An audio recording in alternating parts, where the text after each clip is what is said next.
Comment oublier le gendarme de Saint-Tropez? Quelle que soit la génération à laquelle vous appartenez, vous avez forcément vu, ou revu, ce film réalisé par Jean Giraud avec Louis de Funès, sorti en 1964. Une histoire vraie comme base du scénario. C'est par hasard que l'idée du scénario a germé dans la tête de Richard Balducci, rappelle Allociné.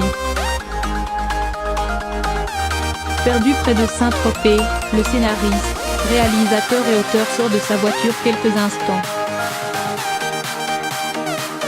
Un moment d'inattention qui lui coûtera sa caméra, qui, se trouvant dans sa décapotable, a attiré le regard d'un voleur.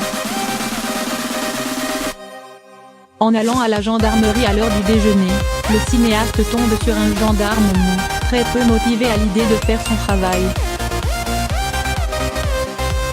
C'est ainsi que lui viendra l'idée du film, basé sur une bande de gendarmes incompétents.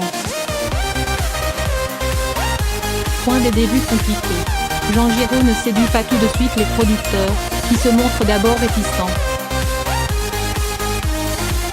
Ils estiment notamment que le choix de Louis de Funès est risqué et proposent au réalisateur de changer d'acteur principal. Jean Giraud, ami du comédien, insiste et exige la première place. La Société Nouvelle de Cinématographie, SNC, accepte de produire le film pour un petit budget.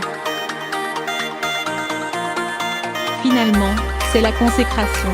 Louis de Funès remportera d'ailleurs une victoire du cinéma pour son interprétation.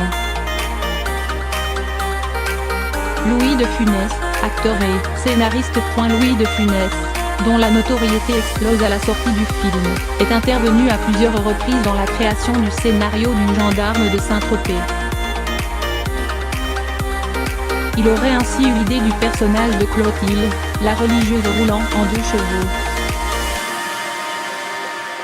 Geneviève Grade, actrice et chanteuse. C'est bien Geneviève Grade, qui joue le rôle de Nicole Cruchot, la fille du gendarme Ludovic Cruchot, qui chante Douliou Douliou Saint-Tropez, morceau écrit par André Pascal devenu culte depuis la sortie du film.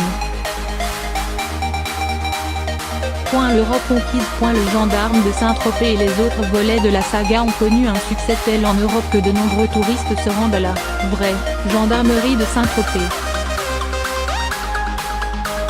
Un musée est également consacré au film ainsi qu'au cinéma de Saint-Tropez et se trouve à la gendarmerie utilisée dans le long métrage. Le gendarme de Saint-Tropez, qui réunira plus de 8 millions de spectateurs dans le monde, fut le plus grand succès de 1964.